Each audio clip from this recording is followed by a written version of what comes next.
Hi friends, ಎಲ್ಲರಿಗೂ ನಮಸ್ಕಾರ. ನಾಗೋಮಹಿ cooking ಚಾನಲ್ಗೆ ಸ್ವಾಗತ. ಫ್ರೆಂಡ್ಸ್, ಇವತ್ತಿನ ವಿಡಿಯೋದಲ್ಲಿ ತುಂಬಾನೇ ಹೆಲ್ದಿಯಾಗಿರುವ ಹಾಗೇನೆ ಸಖತ್ ಟೇಸ್ಟಿಯಾಗಿರುವ ಹಳ್ಳಿ ಶೈಲಿಯಲ್ಲಿ ಹುರುಳಿಕಾಳು ಬಸ್ಸಾರನ್ನ ಯಾವ ರೀತಿ ಮಾಡೋದು ಅಂತ ತೋರಿಸ್ಕೊಡ್ತಾ ಇದ್ದೀನಿ. ಈ ಸಾಂಬಾರ್ ಮುದ್ದೆ ಜೊತೆಗೆ ತುಂಬಾನೇ ರುಚಿಯಾಗಿ ಕೂಡ ಇರುತ್ತೆ. ಹಾಗೆ ಈ ಹುರುಳಿಕಾಳು ಆರೋಗ್ಯ ಕೂಡ ಒಳ್ಳೆಯದು. ಬನ್ನಿ ಇವಾಗ ಈ ಹುರುಳಿಕಾಳು ಬಸ್ಸಾರನ್ನ ಮಾಡುವ ವಿಧಾನನ ನೋಡ್ಕೊಳ್ಳೋಣ. ಮೊದಲನೇದಾಗಿ ನಾನಿಲ್ಲಿ ಒಂದು ಅರ್ಧ kg ಆಗೋಷ್ಟು ಹುರುಳಿಕಾಳನ್ನ ತಗೊಂಡಿದ್ದೀನಿ. ಇವಾಗ ಒಂದು ಕುಕ್ಕರಿಗೆ ಹುರುಳಿಕಾಳನ್ನ ಹಾಕೊಂಡು ಈ ಹುರುಳಿಕಾಳನ್ನ ಏನಿಲ್ಲ ಅಂದ್ರೂ ಒಂದು 2 ರಿಂದ 3 ಬಾರಿ ಚೆನ್ನಾಗಿ ವಾಶ್ ಮಾಡಿಕೊಂಡು ಆ ನೀರನ್ನ ಸಪ್ರೇಟ್ ಮಾಡಿ ತಗೋಬೇಕಾಗತ್ತೆ. ಇವಾಗ ನಾನು 1 ಲೀಟರ್ ಆಗುವಷ್ಟು ನೀರನ್ನು ಹಾಕೊಳ್ತಾ ಇದ್ದೀನಿ. ನೀರು ಸ್ವಲ್ಪ ಜಾಸ್ತಿನೇ ಹಾಕೊಳ್ಳಿ. ಸಾಂಬಾರ್ ಟೇಸ್ಟು ಕೂಡ ಹುರುಳಿಕಾಳು ಬೆಂದಷ್ಟು ಸಾಂಬಾರು ಕೂಡ ಟೇಸ್ಟು ಚೆನ್ನಾಗಿರುತ್ತೆ. ಇವಾಗ ರುಚಿಗೆ ತಕ್ಕಷ್ಟು ನೋಡಿಕೊಂಡು ಉಪ್ಪನ್ನು ಸೇರಿಸ್ಕೊಳ್ತಾ ಇದ್ದೀನಿ. ಇವಾಗ ಕುಕ್ಕರ್ ಮುಚ್ಚಳನ ಮುಚ್ಚಿ ಇದನ್ನ ಏನಿಲ್ಲ ಅಂದ್ರೂ ಒಂದು 3 ರಿಂದ 4 ವಿಸಿಲು ಕೂಗಿಸ್ಕೊಳ್ಳೋಣ. ಹುರುಳಿಕಾಳು ಸ್ವಲ್ಪ ಲೈಟಾಗಿ ಬೆಂದ್ರೆ ತುಂಬಾನೇ ಟೇಸ್ಟು ಚೆನ್ನಾಗಿರುತ್ತೆ. ನೋಡಿ, ಇವಾಗ ವಿಸಿಲು ಕೂಡ ಬಂದಿದೆ, ಸ್ವಲ್ಪ ತಣ್ಣಗೂ ಕೂಡ ಆಗಿದೆ. ಇವಾಗ ಕ್ಯಾಪನ್ನು ರಿಮೂವ್ ಮಾಡಿ ಇವಾಗ ಹುರುಳಿಕಾಳು ಮತ್ತು ನೀರನ್ನು ಎರಡನ್ನೂ ಕೂಡ ಸಪ್ರೇಟ್ ಮಾಡ್ಕೋಬೇಕಾಗತ್ತೆ. ಒಂದ್ಸಲಿ ಚೆಕ್ ಮಾಡ್ಕೊಳ್ಳಿ ಹುರುಳಿಕಾಳು ಬೆಂದಿದೆಯಾ ಅಂತ. ಇದು ಹುರುಳಿಕಾಳು ನಮಗೆ ಪರ್ಫೆಕ್ಟಾಗಿ ಕೂಡ 3 ವಿಸಿಲ್ಗೆ ಪರ್ಫೆಕ್ಟಾಗಿ ಕೂಡ ಬೆಂದಿದೆ. ಇವಾಗ ನಾವು ಸೊಪ್ಪೆಲ್ಲ ಸೋರಾಕ್ತೀವಲ್ಲ, ಆ ಥರದಲ್ಲಿ ನಾನು ಇವಾಗ ಸಪ್ರೇಟ್ ಮಾಡ್ಕೊಳ್ತಾ ಇದ್ದೀನಿ. ಹುರುಳಿಕಾಳು ಮತ್ತು ನೀರನ್ನು ಸಪ್ರೇಟ್ ಮಾಡಿ ಇಟ್ಕೊಳ್ತಾ ಇದ್ದೀನಿ. ಈ ಹುರುಳಿಕಾಳು ಸ್ವಲ್ಪ ಕೂಲ್ ಆಗಬೇಕು, ತಣ್ಣಗಾಗಬೇಕು. ನೋಡಿ, ಇವಾಗ ಒಂದು 10 ನಿಮಿಷ ಬಿಟ್ಬಿಡೋಣ.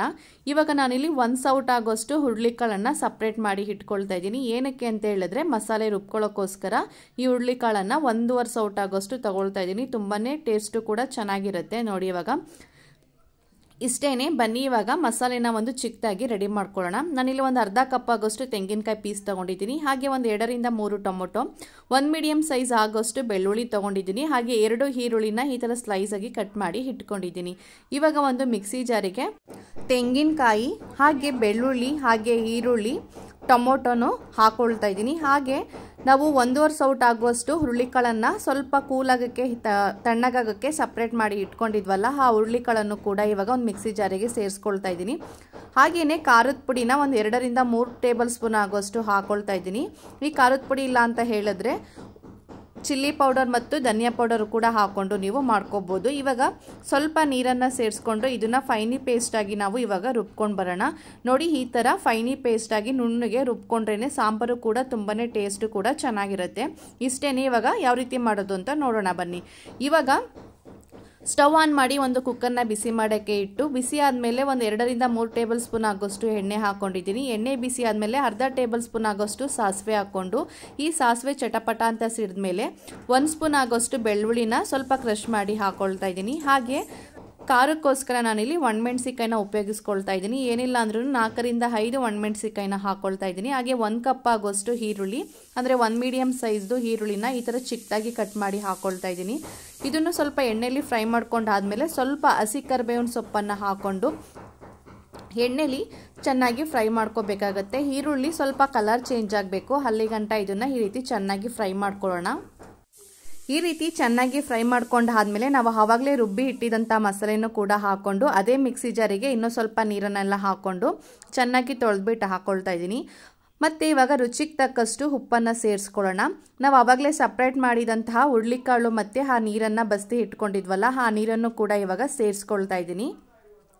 1 ನಿಂಬೆಹಣ್ಣು ಗಾತ್ರದ ಹುಣಸೆಹಣ್ಣು ರಸನ ಈ ರೀತಿ ಸೋದಿಸ್ಕೊಂಡು ಹಾಕ್ಕೊಳ್ತಾ ಇದ್ದೀನಿ. ಹುಳಿ ನಿಮಗೆ ಎಷ್ಟು ಬೇಕೋ ಅಷ್ಟು ನೋಡ್ಕೊಂಡು ಹಾಕ್ಕೊಳ್ಳಿ. ಇದನ್ನೆಲ್ಲ ಹಾಕೊಂಡಾದ್ಮೇಲೆ ಒಂದ್ಸಲಿ ಚೆನ್ನಾಗಿ ಮಿಕ್ಸ್ ಮಾಡ್ಕೊಳ್ಳೋಣ. ನೋಡಿ, ಈ ಥರ ಚೆನ್ನಾಗಿ ಮಿಕ್ಸ್ ಮಾಡ್ಕೊಂಡಾದ್ಮೇಲೆ ಏನಿಲ್ಲ ಅಂದ್ರೂ ಒಂದು 5 ರಿಂದ 10 ನಿಮಿಷ ಈ ಸಾಂಬಾರನ್ನು ಚೆನ್ನಾಗಿ ಕುದಿಸ್ಕೋಬೇಕಾಗತ್ತೆ. ನೋಡಿ, ನಾನು ಈ ಥರ ಲಿಕ್ವಿಡ್ ಟೈಪಲ್ಲಿ ಮಾಡ್ಕೊಳ್ತಾ ಇದ್ದೀನಿ. ಜಾಸ್ತಿ ಗಟ್ಟಿ ಮಾಡೋಕ್ಕೆ ಹೋಗಬೇಡಿ, ಟೇಸ್ಟು ಕೂಡ ಚೆನ್ನಾಗಿರಲ್ಲ.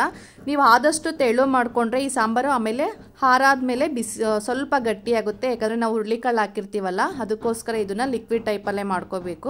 ಇವಾಗ 1 ಟೇಬಲ್ ಸ್ಪೂನ್ ಆಗೋಷ್ಟು ಕಾಯಿ ತುರಿ ಮತ್ತು 1 ಟೇಬಲ್ ಸ್ಪೂನ್ ಆಗೋಷ್ಟು ಕೊತ್ತಂಬರಿ ಸೊಪ್ಪನ್ನು ಹಾಕಿ ಚೆನ್ನಾಗಿ ಮಿಕ್ಸ್ ಮಾಡಿ ಒಂದು 2 ರಿಂದ 3 ನಿಮಿಷ ಚೆನ್ನಾಗಿ ಕುದಿಸ್ಕೊಂಡ್ರೆ ಈ ಸಾಂಬಾರು ಕೂಡ ರೆಡಿ ಆಯಿತು. ಇವಾಗ ಇದನ್ನು ಪಕ್ಕಕ್ಕಿಟ್ಟು ಮತ್ತೆ ಇವಾಗ ಸ್ಟವ್ ಆನ್ ಮಾಡಿ ಪಲ್ಯನ ಯಾವ ರೀತಿ ರೆಡಿ ಮಾಡ್ಕೊಳ್ಳೋದು ಅಂತ ನೋಡ್ಕೊಳ್ಳೋಣ. ಒಂದು ಬಾಣಲಿನ ಬಿಸಿ ಮಾಡೋಕ್ಕೆ ಇಟ್ಟಿದ್ದೀನಿ. ಒಂದು 2 ರಿಂದ 3 ಟೇಬಲ್ ಸ್ಪೂನ್ ಆಗೋಷ್ಟು ಎಣ್ಣೆ ಹಾಕಿದ್ದೀನಿ. ಎಣ್ಣೆ ಬಿಸಿ ಆದಮೇಲೆ ಒಂದು ಅರ್ಧ ಟೇಬಲ್ ಸ್ಪೂನ್ ಆಗೋಷ್ಟು ಸಾಸಿವೆ ಚಟಪಟ ಅಂತ ಸಿಡಿದ್ಮೇಲೆ 1 ಗೆಡ್ಡೆ ಬೆಳ್ಳುಳ್ಳಿನ ಸ್ವಲ್ಪ ಕಲ್ಲಿಂದ ಕ್ರಷ್ ಮಾಡಿ ಹಾಕ್ಕೊಳ್ತಾ ಇದ್ದೀನಿ. ಈ ಬೆಳ್ಳುಳ್ಳಿ ಸ್ವಲ್ಪ ಎಣ್ಣೆಲೆ ಚೆನ್ನಾಗಿ ಫ್ರೈ ಆಗಬೇಕು. ನೋಡಿ, ಈ ಥರ ಚೆನ್ನಾಗಿ ಫ್ರೈ ಆದಮೇಲೆ ನಾನು ಇವಾಗ ಖಾರಕ್ಕೆ ಎಷ್ಟು ಬೇಕು ಹಸಿಮೆಣಸಿಕಾಯಿನ ಹಾಕ್ಕೊಳ್ತಾ ಇದ್ದೀನಿ. ನಾನು ಇಲ್ಲಿ ಒಂದು 7ರಿಂದ 8 ಹಸಿಮೆಣಸಿಕಾಯಿನ ಹಾಕ್ಕೊಳ್ತಾ ಇದ್ದೀನಿ. ನಿಮಗೆ ಖಾರಕ್ಕೆ ಅನುಗುಣವಾಗಿ ಎಷ್ಟು ಬೇಕೋ ಅಷ್ಟು ನೋಡ್ಕೊಂಡು ಹಾಕ್ಕೊಳ್ಳಿ. ಎಣ್ಣೆಯಲ್ಲಿ ಹಸಿಮೆಣಸಿಕಾಯಿ ಈ ಥರ ಚೆನ್ನಾಗಿ ಫ್ರೈ ಮಾಡ್ಕೊಂಡಾದ್ಮೇಲೆ ಇಲ್ಲಿ 3ರಿಂದ 4 ಈರುಳ್ಳಿನ, ಮೀಡಿಯಂ ಸೈಜ್ ಈರುಳ್ಳಿನ ಆದಷ್ಟು ಈ ಥರ ಚಿಕ್ಕದಾಗಿ ಕಟ್ ಮಾಡಿ ಹಾಕ್ಕೊಳ್ತಾ ಇದ್ದೀನಿ. ಈ ಈರುಳ್ಳಿ ಜಾಸ್ತಿ ಹಾಕ್ಕೊಂಡಷ್ಟು ಈ ಹುರುಳಿಕಾಳು ಪಲ್ಯ ತುಂಬಾ ಟೇಸ್ಟ್ ಕೂಡ ಚೆನ್ನಾಗಿರುತ್ತೆ. ಇದನ್ನು ಹಾಕ್ಕೊಂಡು ಒಂದು 2 ನಿಮಿಷ ಚೆನ್ನಾಗಿ ಫ್ರೈ ಮಾಡ್ಕೊಂಡಾದ್ಮೇಲೆ ಸ್ವಲ್ಪ ಹಸಿ ಕರಿಬೇವಿನ ಸೊಪ್ಪನ್ನು ಹಾಕ್ಕೊಂಡು ಈ ಥರ ಚೆನ್ನಾಗಿ ಫ್ರೈ ಮಾಡ್ಕೊಳ್ತಾ ಇದ್ದೀನಿ. ಈರುಳ್ಳಿ ಒಂದು 0.5% ಬೆಂದರೆ ಸಾಕು, ಜಾಸ್ತಿ ಇದನ್ನು ಫ್ರೈ ಮಾಡೋಕ್ಕೆ ಹೋಗ್ಬಾರ್ದು, ಟೇಸ್ಟು ಕೂಡ ಚೆನ್ನಾಗಿರಲ್ಲ. ಇವಾಗ 1 ಕಪ್ ಆಗುವಷ್ಟು ಕೊತ್ತಂಬರಿ ಸೊಪ್ಪನ್ನು ಹಾಕ್ಕೊಳ್ತಾ ಇದ್ದೀನಿ. ಒಂದು ಅರ್ಧ ಕಪ್ ಆಗುವಷ್ಟು ತೆಂಗಿನಕಾಯಿ ತುರಿನ ಸೇರಿಸ್ಕೊಂಡು ಒಂದು 2ರಿಂದ 3 ನಿಮಿಷ ಈ ಹಸಿ ತೆಂಗಿನಕಾಯಿ ಮತ್ತು ಕೊತ್ತಂಬರಿ ಸೊಪ್ಪು ಹಸಿ ಸ್ಮೆಲ್ಲೆಲ್ಲ ಹೋಗಬೇಕು. ಒಂದು 2 ನಿಮಿಷ ಈ ಥರ ಚೆನ್ನಾಗಿ ಫ್ರೈ ಮಾಡಿಕೊಂಡ್ರೆ ಆಯಿತು. ಇವಾಗ ಲೋ ಮೀಡಿಯಮಲ್ಲಿ ಇಟ್ಕೊಂಡು ನಾವು ಬಸ್ತಿ ಇಟ್ಕೊಂಡಿರುವಂತಹ ಹುರುಳಿಕಾಳನ್ನು ಮಿಕ್ಸ್ ಮಾಡ್ಕೊಳ್ಳೋಣ. ಇವಾಗ ಏನಾದರೂ ನಿಮಗೆ ರುಚಿಗೆ ಬೇಕಂತ ಹೇಳಿದ್ರೆ ಸಾಲ್ಟು ಬೇಕಾದ್ರೂ ನೀವು ಸೇರಿಸ್ಕೋಬೋದು. ಲೋ ಮೀಡಿಯಮಲ್ಲಿ ಇಟ್ಕೊಂಡು ಇದನ್ನು ಒಂದು ಏನಿಲ್ಲ ಅಂದ್ರೂ ಒಂದು 2ರಿಂದ 3 ನಿಮಿಷ ಈ ಥರ ಚೆನ್ನಾಗಿ ಫ್ರೈ ಮಾಡಿಕೊಂಡ್ರೆ ಆಯಿತು. ಈ ಹುರುಳಿಕಾಳು ಪಲ್ಯನೂ ಕೂಡ ರೆಡಿಯಾಗುತ್ತೆ. ನೋಡಿ ಫ್ರೆಂಡ್ಸ್, ಎಷ್ಟು ಈಸಿಯಾಗಿ ಕ್ವಿಕ್ಕಾಗಿ ಈ ಹುರುಳಿಕಾಳು ಬಸ್ಸಾರು ಯಾವ ರೀತಿ ಮಾಡೋದು ಅಂತ ನೋಡಿದ್ರಲ್ಲ.